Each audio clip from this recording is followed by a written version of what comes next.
Hi friends, welcome to our channel. இன்னைக்கு நம்ம பார்க்க போகிறது ஈஸியான சூப்பரான ஒரு ரெசிபி தான். வாங்க வீடியோக்குள்ளே போகலாம். இப்போ நம்ம பண்ண போகிறது ஒரு சாக்லேட் கேக் தான். ஈஸியாக செய்யக்கூடியது தான். இது வந்து 3 முட்டை ஊற்றிருக்கேன். இப்போ 4வது முட்டை உடச்சி ஊற்றிக்கிறேன். இதுக்கு வெள்ளைக்கரு அந்த மஞ்சக்கரு அதெல்லாம் தனித்தனியாக எடுக்கணும் அப்படிங்கிற அவசியம்லாம் கிடையாது.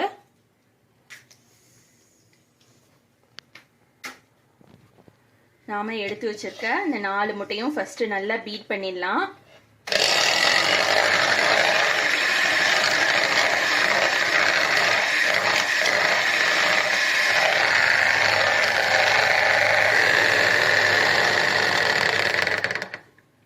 நாம முட்டை பீட் பண்ணிட்டு இருக்க நேரத்துல 50 கிராம் சாக்லேட் எடுத்து வச்சிருக்கேன். இதை வந்து மெல்ட் பண்ணிக்கலாம். அதே மாதிரி அரை கப் வந்து சுகர் எடுத்திருக்கேன். அதை வந்து மிக்ஸி ஜாரில் பவுட்ரு பண்ணி எடுத்துக்கலாம். இந்த மாதிரி பவுட்ரு பண்ணிக்கலாம். பவுட்ரு பண்ணிட்டு இதில் கொஞ்சம் கொஞ்சமாக சேர்க்கணும். ஃபர்ஸ்ட் இது வந்து நல்லா பீட் பண்ணணும். எந்த அளவுக்கு நம்ம பீட் பண்ணுறோமோ அந்த அளவுக்கு வந்து நம்மளோட கேக் வந்து நல்லா சாஃப்டாக இருக்கும்.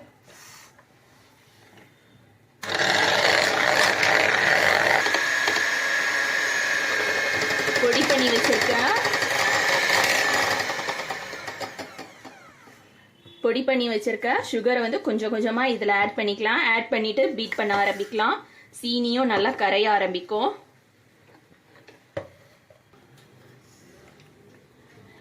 இந்த கப்பால அரை கப் எடுத்திருக்கேன். அரை கப் சுகர் எடுத்து பவுட்ரு பண்ணது இந்த மாதிரி இருக்கு. இதை கொஞ்சம் கொஞ்சமா நம்ம சேர்த்து எக்கை வந்து நல்லா பீட் பண்ணிக்கலாம்.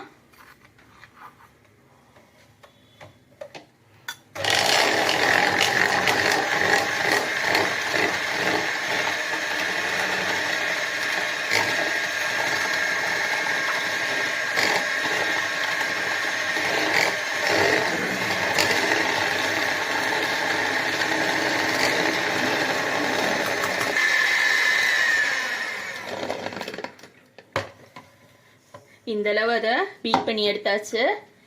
இதை அப்படியே வச்சுட்டு இதை நான் மெல்ட் பண்ணிட்டு வரேன்.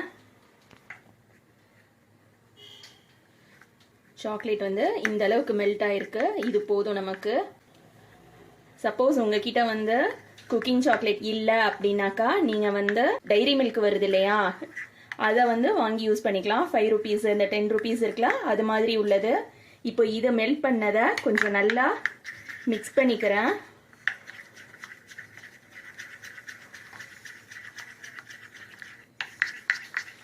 இந்த மாதிரி மிக்ஸ் பண்ணிட்டு அதுக்கப்புறமா தான் நம்ம ஆட் பண்ணணும்.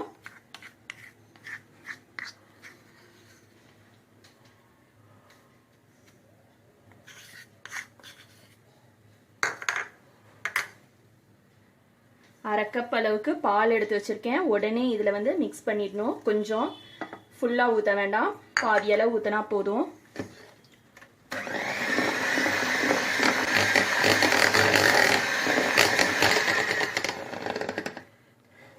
மெல்ட் பண்ண சாக்லேட்டு 50 கிராம்ஸ் வச்சுன்னா அதை ஆட் பண்ணிட்டேன். ஆட் பண்ணிட்டு அரை கப்பில் பாதி தான் ஊற்றிருக்கேன். அரை கப்பில் பாதினா 1/4 கப்பு பால் ஊற்றிருக்கேன். மீதி பால் வச்சிருக்கேன்.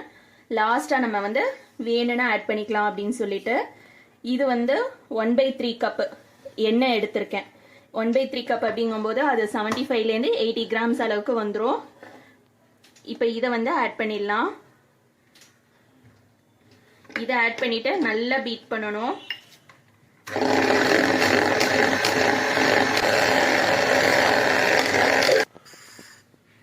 நம்ம பீட் பண்ணி வச்சிருக்கிறதுல இப்போ மைதா, பேக்கிங் பவுடர், அப்புறம் கொக்கோ பவுடர் 3 ஆட் பண்ண போகிறோம்.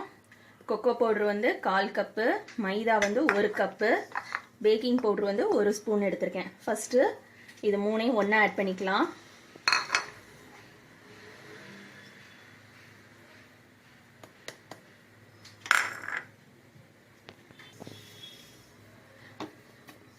இதுல வந்து டார்க் சாக்லேட் ஆட் பண்ணியிருக்கேன். டார்க் சாக்லேட் வந்து கொஞ்சம் கசப்பு இருக்கும். ஸோ அதால கொக்கோ பவுடர் ஆட் பண்ணும்போது நீங்க பார்த்து ஆட் பண்ணுங்க. ஒரு சில ஃப்ளேவர் வந்து கொக்கோ பவுடர் வந்து ஸ்ட்ராங்கா இருக்கும், ஒரு சிலது வந்து கொஞ்சம் மைல்டா இருக்கும். நான் எடுத்திருக்கிறது வந்து மைல்டா உள்ளது தான் எடுத்திருக்கேன். இப்போ இதுல வந்து மூணையுமே ஒண்ணா ஆட் பண்ணிக்கலாம். இது சலிக்கணுமான்னு கேட்டிங்கன்னா அதெல்லாம் தேவையில்ல. நம்ம மிக்ஸ் பண்ணும்போது எல்லாமே ஒண்ணா கம்பைன்ட் ஆயிடும். கொஞ்சம் கொஞ்சமா மட்டும் நம்ம ஆட் பண்ணிக்கலாம்.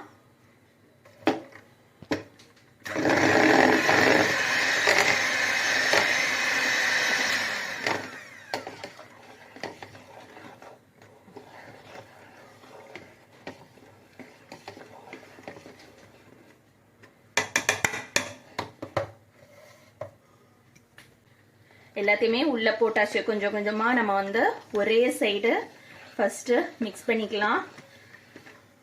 மாவு வந்து ட்ரை இதா இருக்கிறதால நம்ம பீட் பண்ணும்போது எல்லாம் வெளியில பறக்கும். கொஞ்சம் அதை நல்லா கலந்துட்டு அதுக்கப்புறமா நம்ம வந்து பீட்டர் ஆன் பண்ணிக்கலாம். இப்போ இதுல வந்து நான் பீட்டர் ஆட் பண்ண போறேன். பீட்டர் வச்சு நல்லா அடிக்க போறேன்.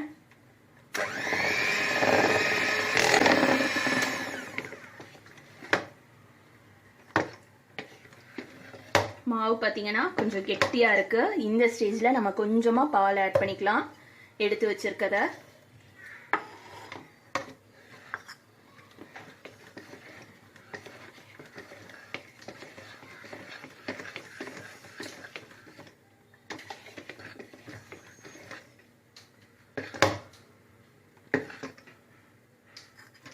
இன்னும் கொஞ்சம் கூட நான் ஆட் பண்ணிக்கிறேன்.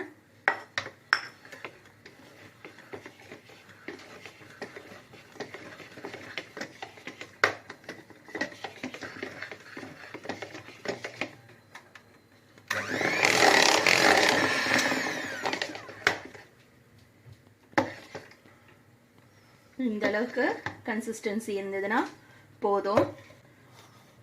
இப்போ நம்மளோட பேட்டர் ரெடியா இருக்கு. இதுல நம்ம எடுத்து வச்சிருக்கோம் இல்லையா இந்த பால், அதையும் நான் ஆட் பண்ணிக்கிறேன். ஆட் பண்ணிட்டு மிக்ஸ் பண்ணிட்டு நான் உங்களுக்கு காட்டுறேன்.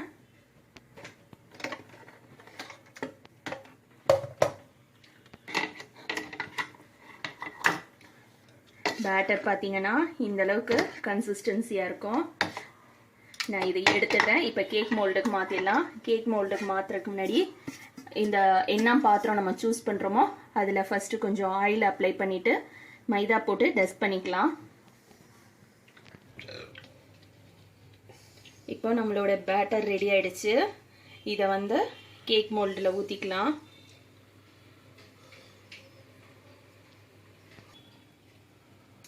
இப்போ நம்ம கேக்கை மாவை நல்லா தட்டிக்கலாம். ஏர் பபிள்ஸ்லாம் வெளியே போயிடட்டும். இதுக்கு மேலே வந்து நான் சாக்லேட் சிப்ஸ் ஆட் பண்ண போகிறேன்.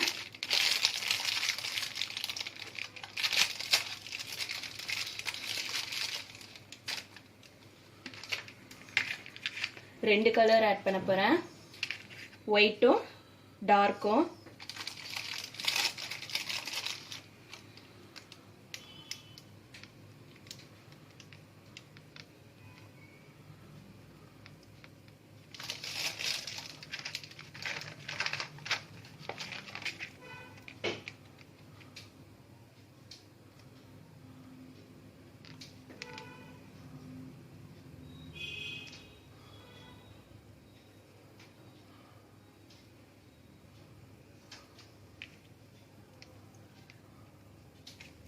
இது வந்து ஆப்ஷனல் தான்.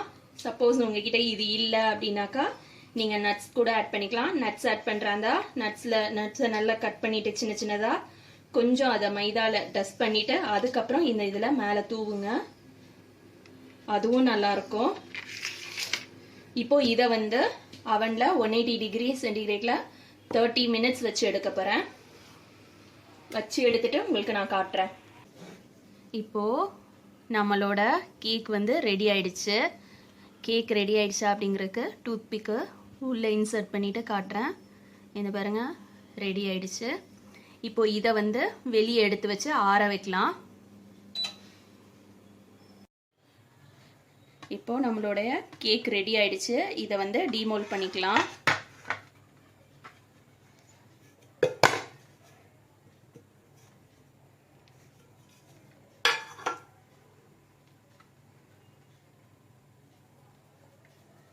இதை கட் பண்ணி பீஸ் போட்டுக்கலாம்.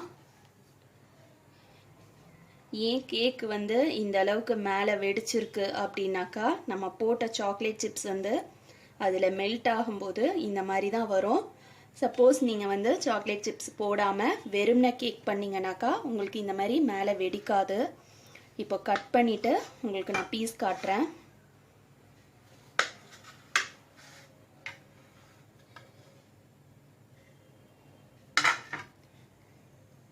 இன்னும் கூட சூடாக இருக்குது. எவ்வளோ சாஃப்டாக இருக்குன்னு பாருங்கள்.